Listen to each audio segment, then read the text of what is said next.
Okay, so this was a request, but Battle of Mohacs, 1526, Ottoman Wars documentary. There were two options: Kings and Generals and History March. And for time, which was a 5-minute difference, I went with the shorter video.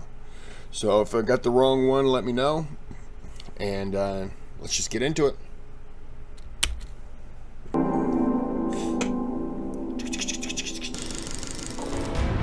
By 1522, the great Christian fortress of Rhodes had been taken, and the Ottomans had regained dominance in the Mediterranean Sea, so all their resources could now be redirected towards the mainland. Their target was the Kingdom of Hungary, a fragile land rife with internal chaos, a nation ripe for the picking. Welcome to our video on the Battle of Mohacs, one of the most significant clashes in the history of Europe. This video was sponsored by Vikings: War of Clans. This game was inspired by the famous strategy games of the 90s like the Command & Conquer series, and it had been the ambition of the Ottomans to conquer the heartlands of Europe ever since Sultan Mehmed II.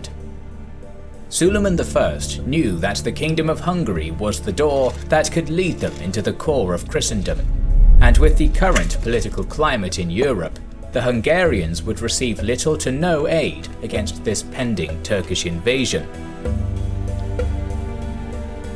Suleiman's reign began with the conquest of the Hungarian-controlled city of Belgrade in 1521. With the fall of Rhodes in 1522, he was able to refocus his resources back onto mainland Europe. Europe was a divided continent, whose great powers were locked in perpetual feuds.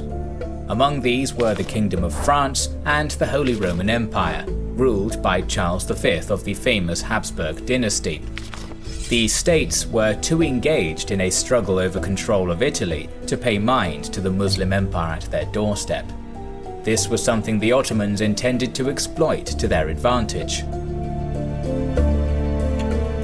In 1525, the Habsburgs of Spain and Germany crushed a French army at Pavia and captured the French king, Francis I.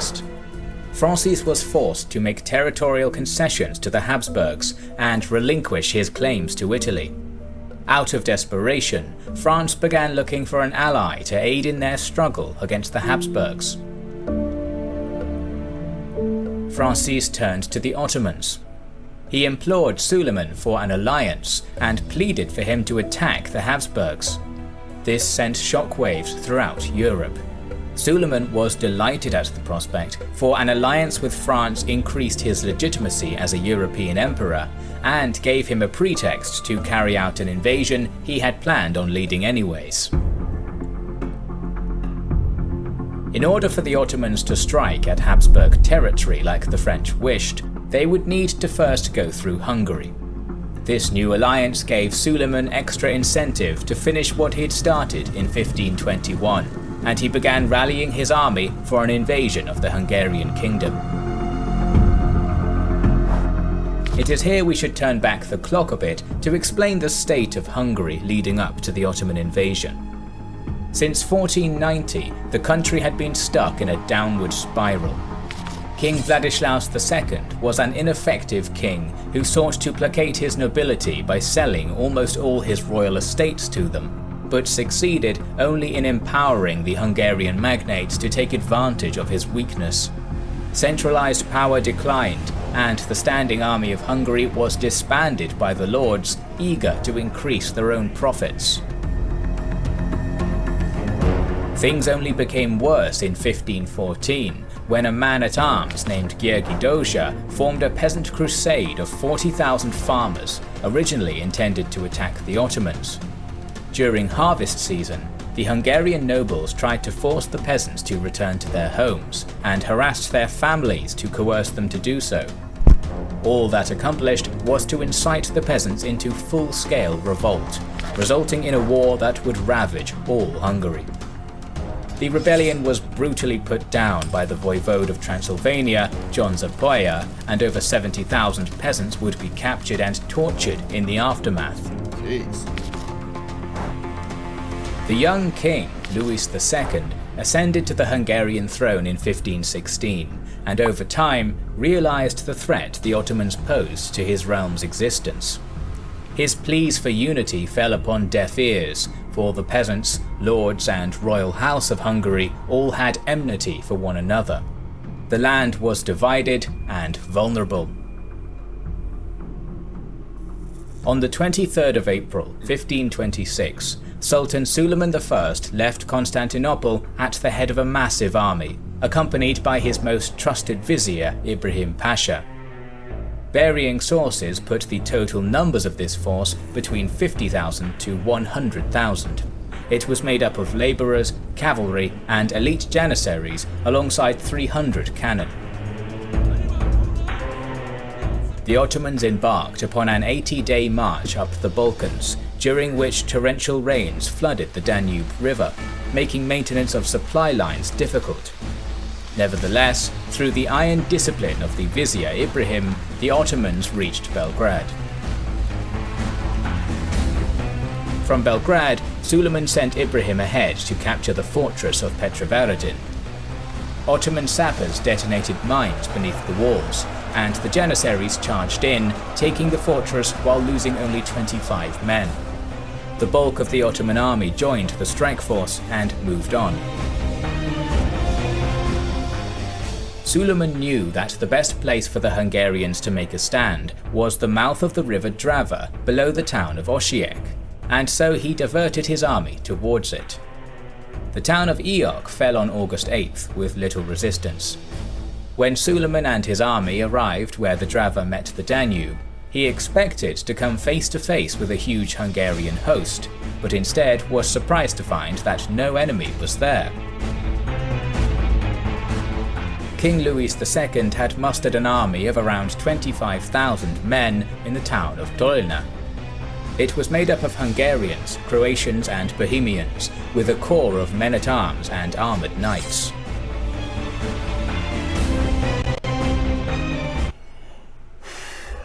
Okay.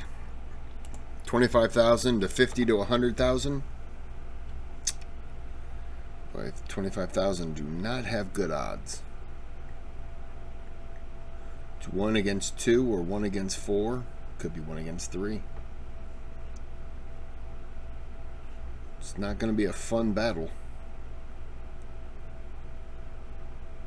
I don't know. Maybe it will be. I don't know.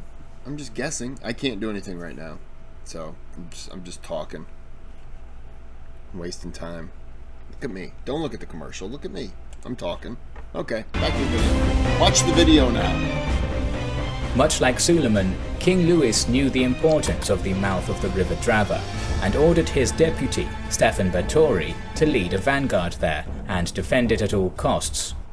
However, the nobles refused to submit to Báthory's command, declaring they would only follow the king himself. The vanguard plan was abandoned, and the Hungarian king instead led his quarrelling army to a field just outside a little riverside hamlet known as Mohacs, where they awaited their enemy. On August 26th, the Ottoman host reached Mohacs, and the two armies came face to face. The Hungarians had set up a camp between the river Borza and Mohacs proper. They stood in 2 lines, the first line being made up of 10,000 infantrymen divided into 2 wings, supplemented by divisions of mounted knights. King Louis himself led the second line, surrounded by 1,000 of his personal armoured cavalry and the troops of his noblemen. Meanwhile, the Ottomans had managed to advance themselves into a position well protected by woods and ridges and set up an encampment there. Suleiman ordered his troops into a tiered defence made up of 3 lines. The first 2 lines were made up of 30,000 Rumelian and Anatolian cavalry, supplemented by 4,000 janissaries and 150 cannons. They were led by Ibrahim Pasha. The third line was led by Sultan Suleiman himself, and was made up of 15,000 janissaries and sipahis. They guarded the bulk of the Ottoman artillery, which was protected by a circle of wagons. Lightly armed Akinji horsemen occupied the left flank, close to the Hungarian line, and a rearguard of heavy cavalry and footmen remained back in the encampment in reserve. On August 29th, fighting began. The Hungarians were the first to strike, and commenced their assault at 3 in the afternoon, knowing the Muslims in Suleiman's army would be occupied with their afternoon prayer. A crescendo of Hungarian artillery fired across the battlefield. The right wing of the Hungarian first line charged the Ottomans. The Rumelian cavalry were not prepared for the assault, and the heavily armoured Hungarian footmen broke through the first 2 lines of the Ottoman defence and fought their way towards the Ottoman third line. Wow. Inspired by this initial success, the second line of Hungarian mounted knights charged into battle, joining the fierce melee at the fringes and encircling the Rumelian cavalry from the outside, pushing them back towards their camp. Meanwhile, the Hungarian left wing stabbed at the centre of the disordered Ottoman first line. The Hungarians fought bravely, breaking through to the Sultan's position, who was now in danger of being cut down. However, this success was unsustainable. As the Hungarians came within range of the Ottoman wagon fortress, a volley of guns and artillery inflicted heavy damage upon the first line. Soon after, the Janissaries formed ranks around their sultan and charged the Hungarian knights, overwhelming them with superior numbers and martial discipline. The tide had begun to turn. After 2 hours of fighting, the Ottoman reserves back at camp had finally rallied onto the battlefield and joined the Ottoman lines. Meanwhile, the Rumelian cavalry began to regroup. With Vizier Ibrahim at the head, the Ottomans launched a fierce counterattack, pushing the knights in the second line back towards their camp. From here, the Ottoman army advanced on both flanks to finish off the remaining foes. The Rumelian cavalry encircled the knights from behind, while the Janissaries and reserves overwhelmed what remained of the footmen. The Hungarians were utterly swarmed by overwhelming Ottoman numbers, surrounded in separate little pockets, and massacred. The battle had ended in a great victory for Suleiman and a complete disaster for the Hungarians. When the battle seemed lost, King Louis had attempted to flee. In the chaos, his horse had thrown him into the flooded Chele brook, and his heavy armour had dragged him to a watery grave. Oh, wow. The battle at Mohacs was an abject disaster for the Hungarian kingdom, whose government was now effectively annihilated. While sources vary, it is generally accepted that anywhere from 14,000 to 20,000 Hungarian soldiers were slaughtered in the initial battle, with thousands being taken prisoner and beheaded the next day. Jeez. Suleiman could not believe he'd destroyed the entire Hungarian army so quickly. He had expected more out of a kingdom that was once a formidable and powerful foe. He kept his forces stationed at Mohacs for a few days after the battle, expecting more enemy forces to arrive. When none came, he advanced to the city of Buda, taking it with almost no resistance. While Suleiman ordered the city to be spared, sources claim that his army looted and burned it anyway. The victorious Ottoman army then withdrew back to Constantinople, carrying with them the spoils of war. After the battle, the mortified Hungarian nobles were so divided and panicked they elected 2 new kings simultaneously. One was Ferdinand I of Austria, brother of the Holy Roman Emperor Charles V. The other was John Sapoya. With the help of the Habsburgs, Ferdinand took advantage of the ensuing power vacuum and seized Hungarian territory in Bohemia and the northwestern part of Hungary proper. Meanwhile, Sapoya endeared himself to Suleiman, agreeing to vassalize under the Ottomans, who became the suzerains of his realm in Transylvania. The Battle of Mohacs marked the end of Hungarian independence, with all of its former territory now under Habsburg or Turkish dominion. For Suleiman, the victory had not created a springboard for the invasion of Europe as he had hoped.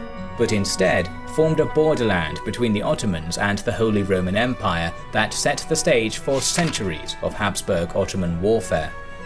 But perhaps the most significant legacy of this defining engagement is the effect it had on the national consciousness of the Hungarian people, who to this day, when faced with bad fortune, utter the words, "More was lost at Mohacs."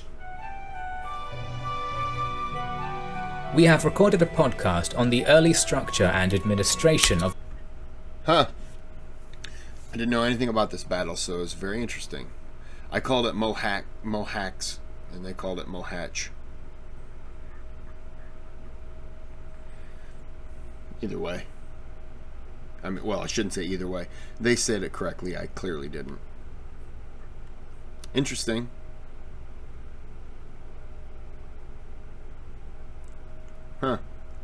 So I'm eyeballing the Kings and Generals podcast. I might have to check that out. Give me some more podcasts to listen to. I listen to true crime, and you can only listen to people being murdered so many times. Okay. Well, hey, this is good. I'd never heard of it, so it was great for me. Not so much for the, Hungarians, but it was a long time ago. So if you haven't gotten over it yet, then I apologize. So I'm going to end this here. Like and subscribe. And, wow, it's late. All right. Until next time, have a good day. Have a good night. Oh,